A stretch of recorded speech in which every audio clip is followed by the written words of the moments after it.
You know, in the world of fashion, empires are usually built over decades. But what if a company could just appear out of nowhere and conquer the entire industry in just a few years? A company armed not with fabric and scissors, but with an algorithm that would completely redefine speed, scale, and, yeah, a whole lot of controversy.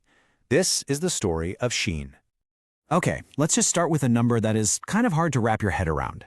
$66 billion. That was SHEIN's valuation in 2023, more than a lot of iconic fashion houses combined.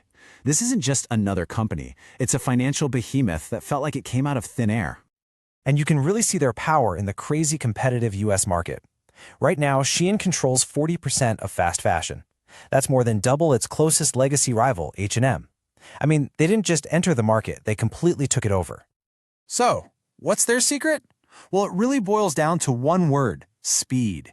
A traditional brand, they might release a new collection each season. SHEIN? They release thousands of new items every single day. This insane volume is the engine behind their entire empire, which leads to the big question: how on earth is that even possible? To really get what SHEIN is all about, we have to look under the hood at its technology. Because you see, this isn't just a clothing company. At its heart, it's a data company.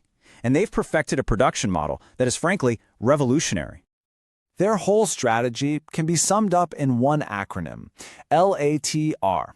It stands for Large-Scale Automated Test and Reorder. So instead of designers guessing what people might want to wear next season, SHEIN's algorithm tests what you want to wear right now, and it reacts instantly. And this model just flips traditional retail completely on its head. The old way meant placing these huge orders months in advance, risking warehouses full of clothes nobody wanted. SHEIN's way is the total opposite. Produce tiny little test batches, see what sells in just a few days, and only then scale up production. The risk of having tons of unsold inventory, it's pretty much gone. And here's how that system actually works, broken down. First, the AI is constantly scraping the internet, social media, looking for any little microtrend. Second, it commissions a super small order. We're talking just 100 to 200 units of a new design. Third, the system watches you. It tracks every click, every add to cart, every second you pause on an item. And finally, if an item gets hot, the system automatically places larger orders with its suppliers, all in real time. It's basically a production line run entirely by data. And the result of all this is just mind-blowing efficiency. SHEIN turns over its entire inventory in just 40 days. Now, to put that in perspective, that is twice as fast as competitors like Zara and H&M. They're not just playing the same game faster, they're playing a completely different game. Now, this incredible speed, this efficiency, it allows SHEIN to sell clothes for prices that just seem impossible. A $2 t-shirt. But it forces us to ask a really tough question. What is the true cost of a system built for this kind of speed, for this level of consumption? And that brings us to the other side of the coin. The part of the story where the incredible success of the business model crashes into a wave of really serious allegations and ethical questions about the human price being paid for our clothes. And as investigators started digging, a pretty disturbing picture began to emerge. There were reports of workers in supplier factories pulling 75-hour work weeks. Even SHEIN's own internal audits cited cases of involuntary labor. Then came the lawsuits from huge brands and small independent artists, all accusing the company of systematically copying their designs. And on top of all that, lawmakers started asking serious questions about whether its cotton was being sourced from China's controversial Xinjiang region. Part of SHEIN's price advantage also comes from a tax loophole. In the US, there's something called the de minimis rule. It lets packages valued under $800 get shipped directly to a consumer without paying any import tariffs. Now, traditional retailers, they import in bulk and pay those duties. But SHEIN's model lets them bypass millions in taxes, giving them yet another huge competitive edge. So we've talked about the human cost, but there's another massive piece to this puzzle: the environmental cost.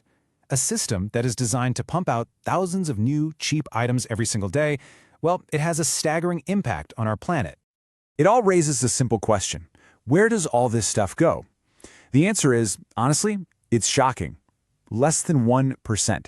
That's less than 1% of the material that's used to make clothing is ever actually recycled into new clothing. The overwhelming majority just gets thrown away. And this is one of its final resting places, the Atacama Desert in Chile. It has become a literal graveyard for the world's unwanted clothes. Every year, thousands upon thousands of tons of discarded garments are just dumped here, creating these mountains of textile waste that might not biodegrade for hundreds of years. And the scale of the climate impact is just as massive. All that high-volume production, the constant global shipping from factories to your doorstep, it all adds up. One estimate suggests that SHEIN's model alone generates over 6 million tons of CO2 every year. That's about the same as the emissions from 180 coal-fired power plants. So, with all this pressure mounting, from lawmakers, activists, and even from shoppers, SHEIN is at a major crossroads. The company is now making some big strategic moves, trying to reshape its image and secure its future in a world that is changing very, very fast. In response, SHEIN has started to pivot. They moved their headquarters to Singapore, trying to build a more global identity. They launched a marketplace, inviting other brands to sell on their platform. They even partnered up with a former rival, Forever 21.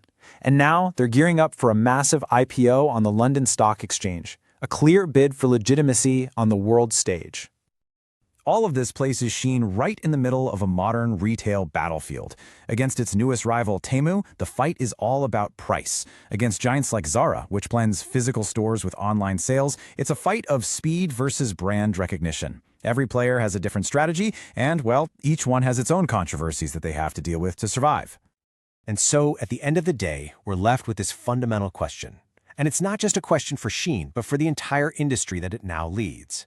The company proved that a data-driven, on-demand model is incredibly powerful and incredibly profitable. But as we've seen, that power comes at a huge cost. So the final question is, can a system that is fundamentally built on disposability and speed ever truly change? Can it ever be sustainable? That is the enigma that remains to be solved.